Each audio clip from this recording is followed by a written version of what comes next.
जानते हैं कि पेटेंट एक ऐसा विशेष कानूनी अधिकार है जो किसी व्यक्ति को या संस्थान को दिया जाता है। ये उनको इसलिए दिया जाता है ताकि उनके द्वारा खोजी गई नई सेवाएं, प्रोसेस, टेक्नोलॉजी और डिजाइन सुरक्षित रह सके।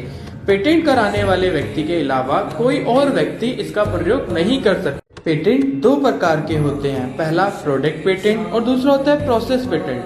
प्रोडक्ट पेटेंट का मतलब होता है कि कोई भी व्यक्ति या कोई भी फर्म हूबहू किसी और प्रोडक्ट की जो पहले से बनाया जा चुका है उसकी डिजाइन की, उसके पैकिंग की, नाम की, रंग की, आकार की, स्वाद की नकल नहीं कर सकती है। दूसरा होता है प्रोसेस पेटेंट। प्रोसेस पेटेंट का मतलब होता है कि कोई और व्यक्ति या संस्था किसी भी प्रकार के उस प्रोसेस का यूज करके अपने प्रोडक्ट को नहीं बना सकती है जो किसी कंपनी के द्वारा, जिसने एक प्रकार का क्षेत्रीय कानून है। क्षेत्रीय कानून का मतलब होता है ये केवल उसी देश पर एप्लीकेबल होगा जहां पर पेटेंट को कराया गया है। अर्थात अगर अमेरिका या किसी और देश का कोई भी व्यक्ति भारत में किए गए पेटेंट का यूज करता है तो इसे कानून का उल्लंघन नहीं माना जाएगा, क्योंकि ये क्षेत्रीय कानून है और भारत तक ही सीमित है।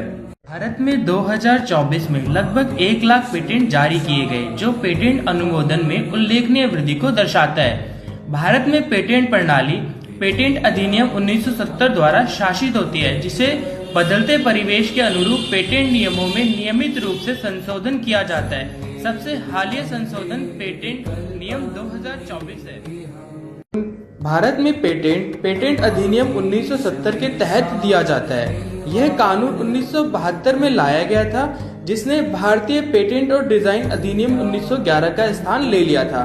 भारत में पेटेंट देने से पहले ये चेक किया जाता है कि पेटेंट का विषय नया, स्पष्ट और प्रौद्योगिकी के अनुप्रयोग है या नहीं, तथा पेटेंट अधिनियम 1970 की धारा 3 और 4 के प्रावधान लागू इस पे नहीं होने चाहिए।